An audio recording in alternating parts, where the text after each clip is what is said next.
Hi there, welcome to another talk. I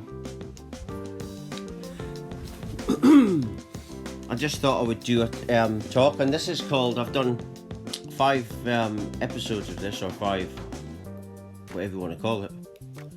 Heart-based living, this is part 5, and this will be the last one. Obviously I'll talk about the subject in the future, and I do always interconnects and interlinks with what I'm talking about. But yeah, this is I've got 1, 2, 3, 4 on my website, which is www.lovelifefamily.com. Yeah, and it's morning time, and when I got up, I thought I would do a little talk on this. And when I got up, I was thinking about, my dad, he'd done a course in hypnotherapy, and none of my family have had any spiritual awakening. I was the only one. I've never even met anyone in physical life that's actually had a spiritual awakening, apart from myself. Now, I know from the internet that all over the world people are having spiritual awakenings, but it's still a rare thing. And when people say they're waking up to what's going on, yeah, that's one level. But the whole waking up idea came from the spiritual community. It's regarding spiritual awakening. That's what the waking up thing meant, and it's used all over the place now. But that's what it really is, to wake up. I was saying, me and my dad were talking last week and talking about, hypnotherapy and trying to induce spiritual awakening. And really, that's not the same experience. Because spiritual awakening, and it's to do with it's heart-based living. That's what awakening is. But when people spiritually awaken, a lot of the time it's people that were, like Eckhart Tolle says that he was in solitude. I was always the loner growing up. All my life I was alone. There's certain people here and there, but always back alone again. And the spiritual awakenings for a lot of people, deep life force Kundalini spiritual awakenings, they manifest themselves because people like myself, I was pushed into a corner pretty much by my life at the age of 24, and I sat down and I had enough. I had it. And I was very authentic in that moment. I meant it with everything I had. It was like I knew I was going to change from that moment. And then I started manifesting this awakening.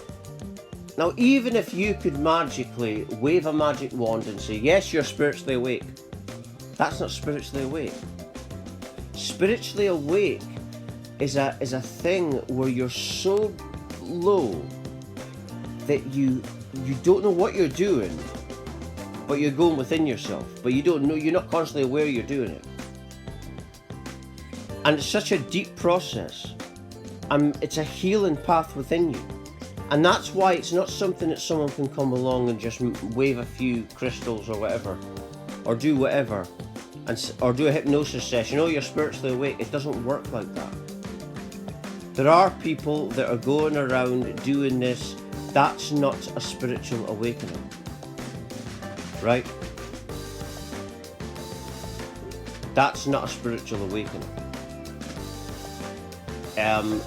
A spiritual awakening is when you're so low that you choose to go within, and It's a deep path, and it fills you with this self-respect, because I never had any self-respect before the spiritual awakening.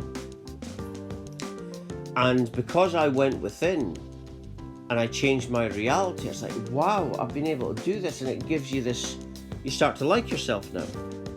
Without that experience, it's not the same experience. Without that pathway of inner healing, you're not going to be filled with this clarity about what you're on and the fact that you've healed yourself. You're not going to have that self-respect. If someone else does it for you, you're going to think they've got the power. You see? That's not a spiritual awakening. It's the same with people that talk about Kundalini, and they do this meditation or yoga to get into the Kundalini state. These things are nothing to do with a state. It's to do with being so low, right? And then you choose to go within yourself.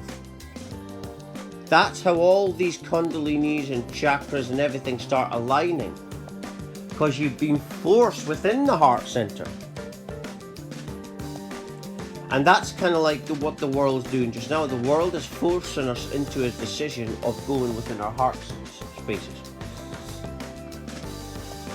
And see, this has to be done properly. And the proper path is this path that many people have been on forever, where they are forced to go within themselves. Because then you're on a path of healing. Then you know that you are responsible for your healing. If someone else is responsible for your healing, then there's no achievement there for you. There's no achievement. There's no achievement, personal achievement for you. There's no growth for you, really. You may as well be dead. And this is really why the heart-based living on that real spiritual awakening path gets on fire and ignited, because you've got this peace within you, because you've created your own reality. That's how I feel, because of the fact that I made that decision one day and put myself on this pathway. And this is the proper journey. That's why things have to get bad in the world before they can get good. But it's still our choice, like it was mine, to spiritually awaken. And that's the only thing that's going to save us. But people want that, like I was saying about my dad. Yeah, people like that, like my dad, like others, they want to get to the spiritual awakening. They want the gold ticket without doing the necessary inner work. And it doesn't work like that. Because even if it did work like that, that's not the same awakening as someone that did do that. Someone that did do that is going to have a lot more satisfaction than you're going to have. You see? And that's the thing. This is the thing about why it's so important to go on the proper path. Not these made up paths that aren't the proper spiritual awakening journey is like a lot of them go on, where you go within and you're forced to do it. And that's a situation we find ourselves in now. What do we do with this COVID situation? Excuse me. We're faced with a choice. Do we get aggressive and demand change like these anti-fascist fascists? Or do we change the only person that can make a change in our lives, which is ourselves? But to do that takes deepness. You've got to really go deep within. And you've got to be willing to do it. That's the thing. Spiritual awakening is a willing thing. In that moment, I remember I sat down just at the point of the awakening. I meant it. You hear it all the time. People say, I had a miracle from God, and I meant it when I prayed. I don't pray because I am all of infinity. I am God, but you get what I mean? These people that really meant it got the miracle. Because God is Gaia, and God, Gaia, only listens to authenticity.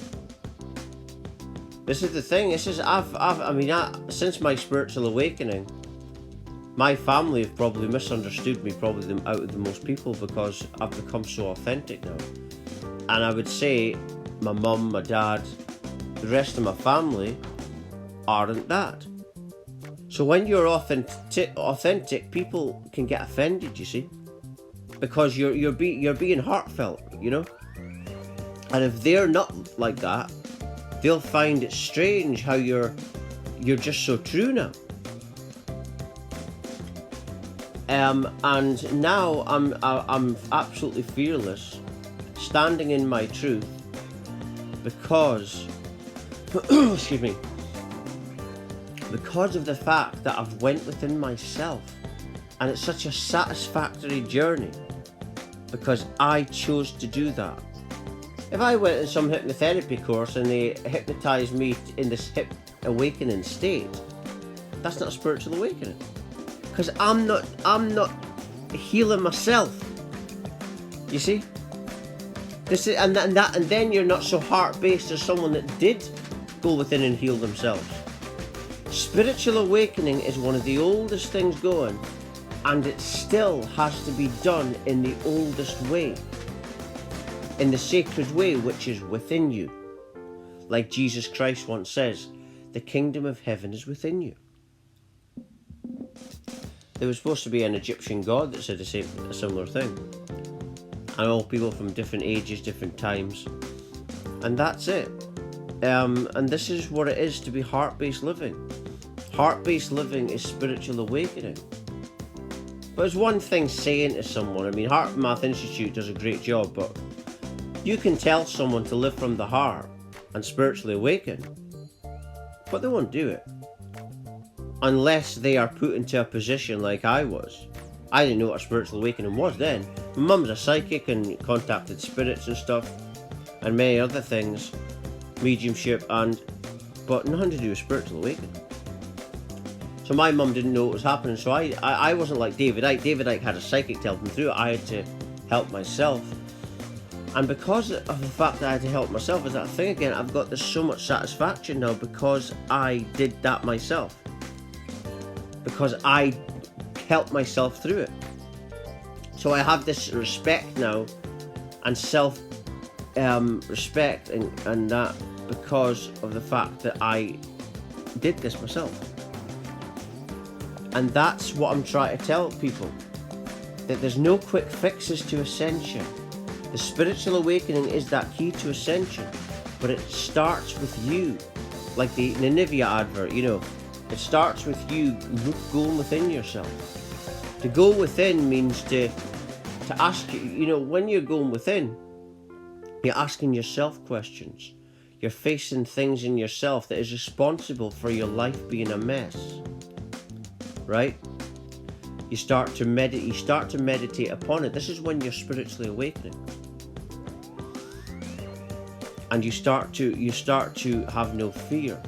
Now, the only time you're willing to do that is when usually you're rock bottom and no one gives a shit. Because no one does give a shit.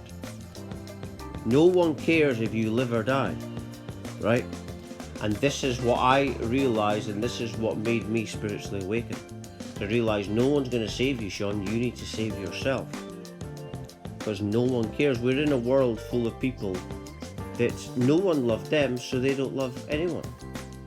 So the only way we can love people is if we go within ourselves, heal ourselves, forgive ourselves, and then we can manifest that kind of love and forgiveness onto other people. And that is what it really is. To spiritually awaken, that's what it really is. To be heart-based living. All is within you. And I'm just going to leave it there. For latest updates by me and talks like this, please do visit my website at www.lovelikefamily.com. Thank you for watching and listening. Thank you.